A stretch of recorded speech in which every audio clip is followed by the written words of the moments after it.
সুপ্রিয় শিক্ষার্থী, আসসালামু আলাইকুম। আমি মোহাম্মদ শামীম হোসেন, আছি তোমাদের সাথে ম্যাথমেটিক্স 1 ক্লাসে। আজকের চ্যাপ্টার হবে চ্যাপ্টার 1 অর্থাৎ নির্ণায়ক, এবং এর টপিক হবে নির্ণায়কের বিস্তৃতি এবং নির্ণায়কের কিছু প্রপার্টিজ রয়েছে, সেই বিষয় নিয়ে আজকে আলোচনা করব। প্রথমেই আমরা দেখে নেব কীভাবে নির্ণায়কের মান নির্ণয় করতে হয়, অর্থাৎ কীভাবে বিস্তৃতি করতে হয়, সেই বিষয়টা আগে দেখব। যেমন আমরা একটা উদাহরণ দিয়ে যদি দেখতে চাই, যে এখানে বলা আছে কি একটা নির্ণায়ক দেয়া আছে A1 B1 C1, এগুলো বিভিন্ন রকমের উপাদান দেয়া রয়েছে। সেই উপাদানগুলোর থেকে আমাদের কি বলেছে যে নির্ণায়কের মান নির্ণয় করতে হবে। অর্থাৎ নির্ণায়কের মান আমরা কিভাবে বের করব, আমরা সেটা খুব সহজে দেখে নিব। প্রথমেই এটার মান নির্ণয় যদি বলে, আগে আমাদের দেয়া আছে যে নির্ণায়কটা, সেটা লিখতে হবে। দেয়া আছে, ওকে, নির্ণায়কটা আমরা লিখে নিব A1 B1 C1, A2 B2 C2, A3 B3 এবং C3। এই নির্ণায়কটা লিখে নিলাম। লিখে নেওয়ার পরে আমাদের মান নির্ণয় করতে হবে। সেই মান নির্ণয়টা এই পদ্ধতিটা সব ক্ষেত্রে আমাদের কাজে লাগবে, অর্থাৎ এটা হচ্ছে কমন একটা পদ্ধতি মান নির্ণয়ের, যে পদ্ধতিটা আমরা দেখব এখন। প্রথমে আমরা যেহেতু আগের চ্যাপ্টার আমরা অনুরাশি এবং সহগুণক আগের ভিডিওতে দেখেছি, আমরা সেই অনুরাশি বা সহগুণক ব্যবহার করেই এর মান নির্ণয় করব। প্রথমে আমরা কি করব, যে কোনো একটা সারি মান নির্ণয়ের ক্ষেত্রে আমরা যে কোনো একটা সারি বরাবর মান নির্ণয় করব। এখানে যেমন বলে দেওয়া আছে সরাসরি যে নির্ণায়কের মান নির্ণয় করো, তাহলে সেক্ষেত্রে আমরা যে কোনো প্রথম সারি বা দ্বিতীয় সারি বা তৃতীয় সারি, যে কোনো একটা সারি বরাবর আমাদের মান নির্ণয় করতে হয়। অর্থাৎ A1 এর সহগুণক বের করতে হবে, B1 এর সহগুণক এবং C1 এর সহগুণক বের করে তাদের সাথে A1 B1 C1 গুণ আকারে লিখে দিলে সেটা হয়ে যাবে আমাদের ওই নির্ণায়কের মান। যেমন আমি যদি এখানে বলি A1 এর ক্ষেত্রে আমরা সহগুণক বের করব, এবং সহগুণক নির্ণয়ের ক্ষেত্রে কিন্তু আমরা যে উপাদানের সহগুণক বের করেছি সেই উপাদান কিন্তু গুণ আকারে ছিল না। তো এটা মান নির্ণয়ের ক্ষেত্রে কিন্তু আমাদের গুণ আকারে রাখতে হবে। যেমন এখানে যদি আমি বলি A1, এখানে আমাদের সাজিয়ে লিখতে হবে। তাহলে A1 এর ক্ষেত্রে আমরা কোন যে A1 যে সারি এবং যে কলামে রয়েছে সেই সারি এবং সেই কলামটাকে বাদ দেব, অর্থাৎ এই সারি এবং এই কলামটা বাদ। তাহলে আমাদের বাকি যে উপাদানগুলো থাকবে সেই উপাদানগুলো নিয়ে আমরা একটা নির্ণায়ক তৈরি করব। ওকে, তাহলে এইখানে পাবো আমরা কি B2 C2 B3 এবং C3। তাহলে এই অংশ পেলাম A1 এর ক্ষেত্রে। ওকে, A1 এর যাওয়ার পরে এবার আমরা ওই যে একটা ফর্মুলা দেখেছিলাম, প্লাস মাইনাসের একটা ফর্মুলা, এখানে প্লাস, তারপর minus, plus minus, plus minus, plus minus, plus. তো এই নিয়ম অনুসারে আমরা এখানে প্লাস মাইনাস চিহ্নটা বসাবো। যেমন প্রথম উপাদান আমাদের কি ছিল A1, A1 এর পজিশন ছিল প্লাসে, যার কারণে প্রথমে আমাদের প্লাস চিহ্ন, অর্থাৎ কোনো চিহ্ন নাই মানে প্লাস চিহ্ন। এবং এরপরে আমরা যদি প্রথম সারি বরাবর মান নির্ণয় করি, যেমন এই সারি বরাবর যদি আমি মান নির্ণয় করি, সেক্ষেত্রে পরবর্তী উপাদান হবে আমাদের কি B1। তাহলে B1 এর ক্ষেত্রে আমাদের কি চিহ্ন বসবে, B1 এর পজিশনটা কোথায়, মাইনাস পজিশনে, সুতরাং এখানে আমাদের একটা মাইনাস চিহ্ন নিতে হবে। তারপরে B1টা লিখব। আচ্ছা, B1 লেখার পরে আমাদের এবার B1 এর যে সারি এবং যে কলামে থাকবে সেই সারি সেই কলামটা আমরা বাদ দিব। তাহলে B1 কোন সারি কোন কলামে রয়েছে, B1 রয়েছে প্রথম সারি এবং দ্বিতীয় কলাম। তার মানে আমাদের যে অবশিষ্ট উপাদানগুলো থাকে সেটা থাকে হলো A2 C2 A3 এবং C3।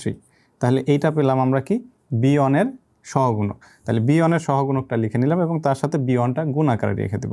এবার পরবর্তী উপাদান হবে কি C1, এবং C1 এর পজিশনটা কত, এখানে C1 এর পজিশনটা হচ্ছে প্লাস পজিশন, যার কারণে এখানে আমরা একটা প্লাস চিহ্ন দিব এবং এখানে লিখবো আমরা C1 লেখার পরেও আমরা এইখানে C1 যে ও সারি এবং যে কলামে রয়েছে সেই সারি এবং সেই কলামটা বাদ দিব। তাহলে থাকে আমাদের কি, যেহেতু C1 আমাদের এই C1 এই সারি এবং এই কলামটা বাদ যাবে, সেই ক্ষেত্রে থাকে কত A2 B2 A3 B3।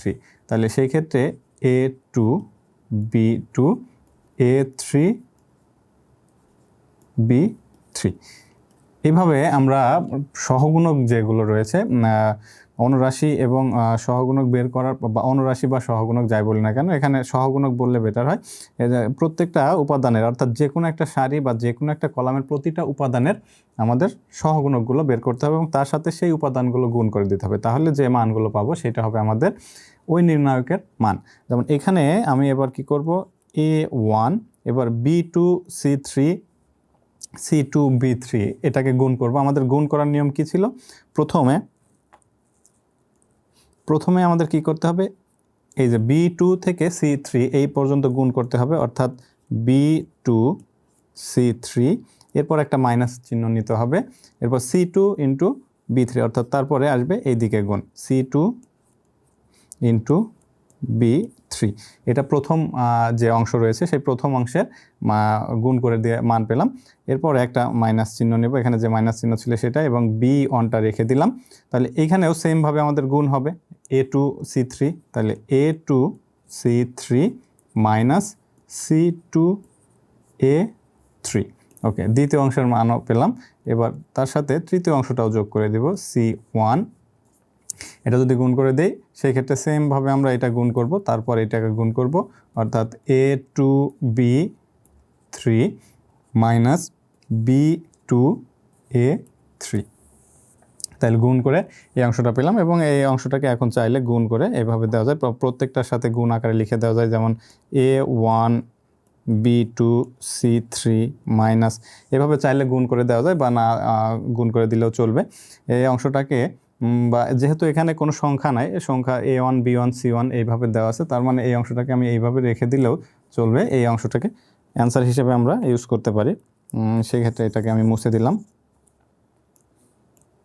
ওকে, তাহলে এই পর্যন্ত কিন্তু আমরা অ্যান্সার করতে পারি। যদি বলে নির্ণায়কের মান নির্ণয় করো, সেই ক্ষেত্রে এই পর্যন্ত, এবং এখানে যদি কোনো সংখ্যা দেওয়া থাকে A1 B1 C1 এর ক্ষেত্রে, সেক্ষেত্রে কিন্তু আমরা সরাসরি মান বের করতে পারবো। যেমন এখানে B2 C3 C2 B3 রয়েছে, এগুলোর কিন্তু আর মান বের করা সম্ভব না। সুতরাং এই পর্যন্তই আমাদের অ্যান্সার হবে যদি এই প্রশ্নটাকে বলে মান নির্ণয় করো। ওকে, এখানে সংখ্যা দিয়ে আর একটা মান নির্ণয় করতে বলেছে। তাহলে এই সংখ্যার ক্ষেত্রে আমরা কিভাবে লিখব, সেমভাবে আমরা সমাধান লিখব। এখানে যে দেয়া আছে এটা লিখে নিলাম আমরা। দেয়া আছে এখানে কি 1 2 1 2 4 4 3 6 5। ওকে, এই অংশ দেয়া আছে। এরপরে আমি এই পাশে নিচে না লিখে এখানে লিখে দিচ্ছি। ওকে, এখানে যেহেতু জায়গা নেই আমার, তোমরা নিচে নিচে লিখতে পারো। তাহলে এইখানেও আমি কিন্তু এখানে কি বের করলাম, যে প্রথম সারি বরাবর মান নির্ণয় করলাম। আমি চাইলে যে কোনো একটা সারি বরাবর মান নির্ণয় করতে পারবো, বা যে কোনো একটা কলাম বরাবর মান নির্ণয় করবো। যাই হোক, আমি এটাকে প্রথম কলাম বরাবর মান নির্ণয় করব। এটাতে আমরা যেহেতু সারি বরাবর মান নির্ণয় করেছি। আচ্ছা, মান নির্ণয়গুলো কিন্তু অনেক সময় এইভাবে না থেকে বলে দেওয়া থাকে যে তৃতীয় সারি বরাবর মান নির্ণয় করো, অথবা প্রথম কলাম বরাবর মান নির্ণয় করো।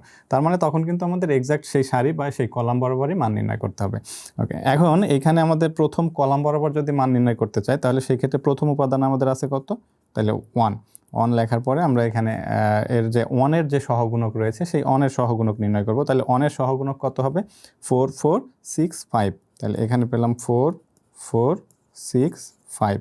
ওকে, এরপরে আমরা ওই যে চিহ্নের জন্য আমরা কি নেব, 2 এর জন্য আমরা কত পজিশন পাবো, মাইনাস পজিশন। তাহলে সেই মাইনাস পজিশনটা দিয়ে দিলাম, মাইনাস দিয়ে দিলাম, এবং 2 এর যেহেতু সহগুণক নির্ণয় করব, সেই ক্ষেত্রে 2টাকে আমরা লিখে দেব, এবং 2 এর সহগুণক কি হবে, 2 যে সারি এবং যে কলামে থাকবে সেই সারি সেই কলামটা বাদ দিলাম, অর্থাৎ 2টা রয়েছে আমাদের 2 4 4 এই সারিতে। তাহলে এই দ্বিতীয় সারিটা বাদ, এবং প্রথম কলাম বাদ, সেই ক্ষেত্রে থাকে কত, 2 1 2 1 6 5। ওকে, এর পরের মানটা হলো 3 এর পজিশন হবে প্লাস, এই কারণে এখানে প্লাস লিখে দিলাম, এবং এখানে 3টা লিখে দিলাম। লেখার পরে এখানে পাচ্ছি কত, আমরা 3 এর জন্য পাবো হলো 2 1 4 4, অর্থাৎ 3 যে সারি এবং যে কলামে রয়েছে সেই সারি সেই কলামটা আমরা বাদ দিয়ে দিলাম। অর্থাৎ এইখানে যদি আমি মার্ক করে দিতে চাই, সেই ক্ষেত্রে আমাদের 3 এর জন্য এই সারি বাদ, এই কলাম বাদ, বাকি থাকে 2 1 4 4। এইভাবে প্রত্যেকটা উপাদানের ক্ষেত্রে আমরা এভাবে বের করে নিতে পারবো, এবং পরীক্ষার খাতায় কিন্তু এভাবে দাগ দেওয়া যাবে না, তোমরা এটা রাফ করে এভাবে দাগ দিয়ে মানগুলো বের করতে পারো। ওকে, তাহলে এর পরবর্তী লাইনটাকে আমরা কিভাবে লিখব, সেই ক্ষেত্রে এটাকে কিন্তু আমরা সরাসরি এবার গুণ করে দিতে পারি। যেমন 4 × 5, প্রথম গুণ হবে এইদিকে 4-এর সাথে 5-এর গুণ, তার মানে 4 × 5 মানে হলো 20, মাইনাস 4 × 6 মানে 24। যেহেতু এখানে সামনে একটা 1 রয়েছে, 1 দ্বারা গুণ করলে যা মান তাই থাকে। ওকে, মাইনাস 2 × এবার 2 × 5 মানে হলো 10, মাইনাস 1 × 6 মানে হলো 6, প্লাস 3 × এখানে 2 × 4 মানে 8, মাইনাস 1 × 4 মানে 4।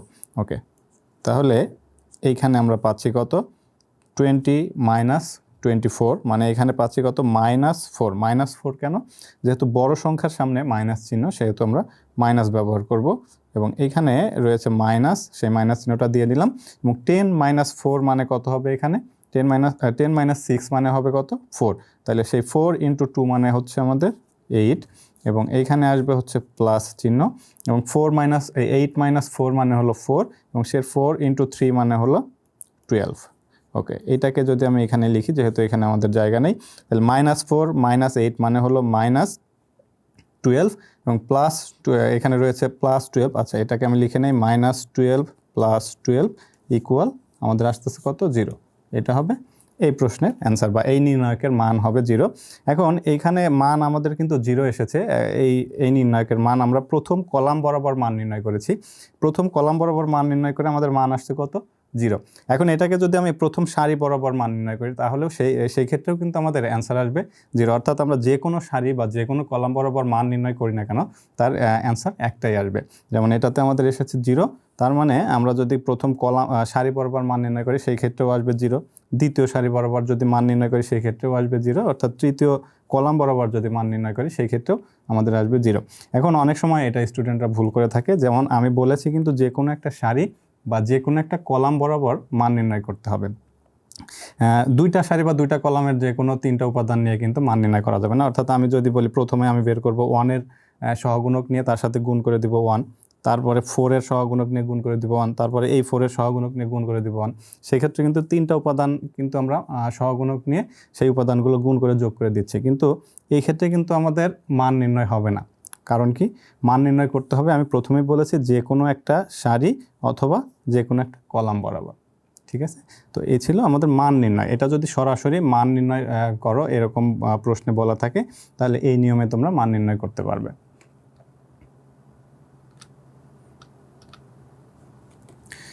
ওকে,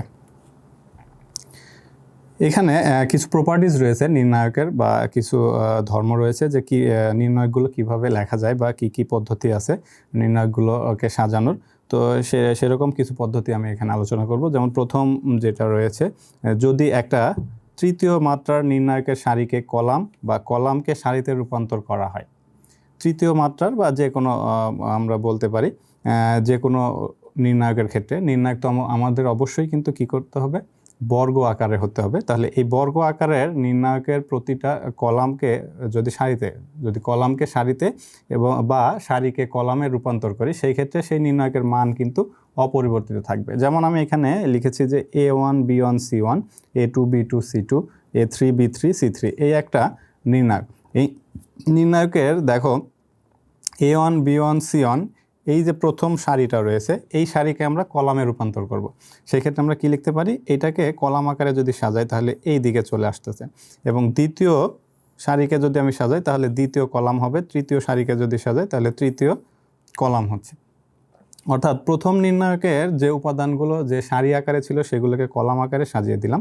তাহলে এটাকে কিন্তু আমি সমান আকারে লিখেছি, কারণ হলো এই প্রথম নির্ণায়কের মান যা হবে, এই যে আমরা পরিবর্তন করলাম, সেই পরিবর্তন করার পরেও কিন্তু সেই নির্ণায়কের মান একই থাকবে। এটা একটা প্রপার্টিস আমরা বলতে পারি নির্ণায়কের, বা নির্ণায়কের একটা ধর্ম, যে নির্ণায়কের কোনো সারিকে কলাম বা কলামকে সারিতে রূপান্তর করলে তার মানের কোনো পরিবর্তন হয় না, অর্থাৎ তার মান অপরিবর্তিত থাকে। ওকে, আরও একটা ধর্ম রয়েছে, যে একটি নির্ণায়কের পাশাপাশি দুটি সারি বা দুটি কলাম পরস্পর স্থান বিনিময় করলে, পরস্পর স্থান বিনিময় করা মানে কি?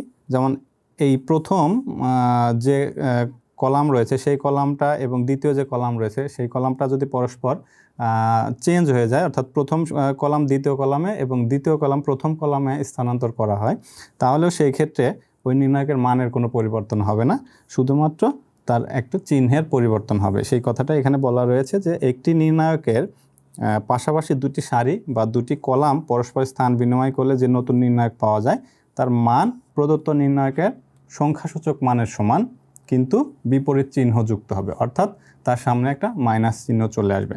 অর্থাৎ যেমন এখানে যদি আমি বলে থাকি যে নির্ণায়কের মান যদি আমরা ডি দ্বারা ডিনোট করি বা ডি হয়, তাহলে নতুন নির্ণায়কের মান হবে -d। এটা একটা ধর্ম। ওকে, কোনো নির্ণায়কের দুটি সারি বা কলাম একই বা সাদৃশ্য হলে ওই নির্ণায়কের মান শূন্য হয়। এটা একটা গুরুত্বপূর্ণ পয়েন্ট এবং এটা অতি সংক্ষিপ্ত প্রশ্ন হিসেবে তোমাদের এসে থাকে প্রায়, যে কোনো নির্ণায়কের দুটি সারি বা কলামের মান বা একই হলে বা সাদৃশ্য হলে ওই নির্ণায়কের মান কত। এটা এক কথায় উত্তর হবে মান হবে শূন্য। এবং যেমন এখানে যদি আমি উদাহরণ হিসেবে দিয়ে থাকি, যেমন ডি ইকুয়াল এখানে দেওয়া আছে A1 B1 C1, আবার পরবর্তী কলামে কিন্তু A1 B1 C1 দেওয়া রয়েছে, অর্থাৎ এই যে প্রথম কলাম দ্বিতীয় কলাম কিন্তু সেম। সুতরাং এই যে আমাদের যে ধর্মটা রয়েছে, যেখানে বলা রয়েছে যে দুটি সারি বা দুটি কলাম যদি একই হয় সেক্ষেত্রে ওই নির্ণায়কের মান হবে শূন্য। তাহলে খুব সহজেই কিন্তু এটার অ্যান্সার আমরা শূন্য পাবো। এবং এটা যেহেতু আমাদের ধর্ম বলাই আছে, সেই কারণে সরাসরি কিন্তু আমরা শূন্য লিখলাম। এবং এই নির্ণায়কটাকে যদি আমি প্রথমে যেভাবে মান নির্ণয় করলাম সেইভাবে যদি মান নির্ণয় করতে চাই, সেই ক্ষেত্রেও কিন্তু এর মানটা আমাদের শূন্যই আসবে। ওকে, আবার বলা আছে কোনো নির্ণায়কের যে কোনো সারি বা যে কোনো কলামের প্রতিটা উপাদান যদি শূন্য হয়, কোনো নির্ণায়কের যে কোনো একটা সারি বা যে কোনো একটা কলামের প্রতিটা উপাদান যদি শূন্য হয়, সেই ক্ষেত্রে সেই নির্ণায়কের মানও কিন্তু শূন্য হবে। তাহলে উদাহরণ হিসেবে আমি এখানে দিয়েছি যে প্রথম যে আমাদের সারি রয়েছে সেই সারিটার মান রয়েছে আমাদের 0 0 0, অর্থাৎ প্রত্যেকটা উপাদানের মানে আমাদের 0 0 রয়েছে। তাহলে সেই উপাদানের যেহেতু একটা সারির প্রতিটা উপাদান 0 0, সুতরাং আমরা এক্ষেত্রেও বলতে পারি কি এই নির্ণায়কের মানটা আমাদের শূন্য। তাহলে এটা ছিল আমাদের আরও একটা ধর্ম নির্ণায়কের। ওকে, এখানে আরও ধর্ম রয়েছে, যেমন এখানে রয়েছে কি যে কোনো নির্ণায়কের যে কোনো সারি বা কলামের প্রত্যেকটা উপাদানকে একই সংখ্যা দ্বারা গুণ করলে ওই নির্ণায়কের মানকেও একই সংখ্যা দ্বারা গুণ করতে হবে। অর্থাৎ যেমন একটা সারিতে আমরা যদি এই নির্ণায়কটাকে লক্ষ্য করি যে প্রথমে রয়েছে কি 1 4 7, তার সাথে m দ্বারা গুণ আকারে রয়েছে, 1-এর সাথে m গুণ, 4-এর সাথে m গুণ, 7-এর সাথে m গুণ রয়েছে। তাহলে এটাকে এই যে একটা সারিকে বা প্রতিটা উপাদানকে, একটা সারির বা একটা কলামের প্রতিটা উপাদানকে কোনো কিছু দ্বারা গুণ করা মানে হলো ওই উপাদানের ওই সারির প্রতিটা উপাদানকে গুণ করব এবং সেই উপাদান দ্বারা ওর মানকেও গুণ করা বোঝায়। যেমন এখানে যদি আমি কমন নিতে চাই সেক্ষেত্রে যেমন এখানে আমি গুণ আকারে লিখেছি, প্রথম অংশে গুণ আকারে লিখেছি, তাহলে পরের নির্ণায়কটাকে আমি যদি কমন আকারে লিখতে চাই অর্থাৎ গুণ আকারে লিখতে চাই, তাহলে এই সারির প্রতিটা উপাদান থেকে আমাদের কমন আকারে সামনে লিখে দেওয়া যায়। তাহলে এমটাকে সামনে লিখে দিলাম এবং যেহেতু 1 4 7 2 বা 1 2 3 4 5 6 7 8 9 এই নির্ণায়কের মান যদি শূন্য হয়, তাহলে শূন্যের সাথে আমাদের গুণ হবে কত m, অর্থাৎ এই নির্ণায়কের মানও কিন্তু শূন্যই হবে। অর্থাৎ যে কোনো নির্ণায়ককে যদি আমি কোনো কিছু দ্বারা গুণ করি সেটা মানে বুঝবো যে ওই নির্ণায়কের মানকে আমরা গুণ করছি। ওকে, আর একটা প্রপার্টিজ রয়েছে যে কোনো নির্ণায়কের একটি সারি বা একটি কলাম বা কলামের উপাদানগুলোর প্রত্যেকটি দুটি উপাদান নিয়ে গঠিত হলে ওই নির্ণায়কে দুটি নির্ণায়কের সমষ্টি রূপে প্রকাশ করা যায়। যেমন এখানে আমি লিখেছি 1 + m, একটা সারিতে আমাদের যোগ আকারে দুইটা উপাদান রয়েছে, যেমন 1 + m 4 + m 7 + m এরকম আকারে দেয়া রয়েছে। তো এটাকে আমরা সাজিয়ে লিখতে পারি। সেই ক্ষেত্রে আমরা প্রথম উপাদানগুলো নিয়ে একটা নির্ণায়ক এবং দ্বিতীয় উপাদানগুলো নিয়ে আরেকটা নির্ণায়ক আকারে লিখতে পারি। যেমন এখানে 1 4 7, সেই 1 4 7 নিয়ে আমি একটা নির্ণায়ক লিখলাম এবং এই যে পরবর্তী যে উপাদান রয়েছে m m m, তার মানে এই m m m তিনটা কলামে নিয়ে সেই ক্ষেত্রে আমরা কিন্তু আরও একটা নির্ণায়ক আকারে লিখতে পারি এবং তাদের মাঝে যেহেতু প্লাস চিহ্ন রয়েছে সুতরাং আমরা এটাকে দুইটা নির্ণায়কের যোগ আকারে লিখতে পারি। আর একটা প্রপার্টিজ রয়েছে যে কোনো নির্ণায়কের একটি সারি বা কলামের উপাদানগুলোকে একই সংখ্যা দ্বারা গুণ করে ওই নির্ণায়কের অপর একটি সারি বা কলামের অনুরূপ উপাদানগুলোর সাথে যোগ বা বিয়োগ করলে তার মানের পরিবর্তন হয় না। যেমন এখানে লেখা আছে কি 1 4 7, বা যে আমরা আগের যে নির্ণায়কটা দেখেছিলাম সেই নির্ণায়কের সাথেই কোনো সংখ্যাকে যদি যোগ আকারে লিখে দেই, যেমন 1 প্লাস বা মাইনাস যে কোনো আকারে যদি আমি লিখে দিই 2 এর সাথে একটা কলামের সাথে আমরা m দ্বারা যোগ বিয়োগ গুণ আকারে লিখে দিলাম, এইভাবে যদি লেখা যায় তাহলে এর মানের কোনো পরিবর্তন হয় না আসলে। ওকে, এই ছিল আমাদের এই যে নির্ণায়ক রয়েছে সেই নির্ণায়কের প্রপার্টিসগুলো, বা আমরা নির্ণায়কের ধর্ম বলে থাকি বা ক্যারেক্টারিস্টিক্স যাই বলি না কেন, সেই ধর্মগুলো ব্যবহার করে আমরা পরবর্তীতে এর মানগুলো নির্ণয় করব। তো এই ছিল আমাদের আজকের টপিকের আলোচনা। আমাদের পরবর্তী ক্লাসে আমন্ত্রণ জানিয়ে এখানে শেষ করছি। ধন্যবাদ সবাইকে।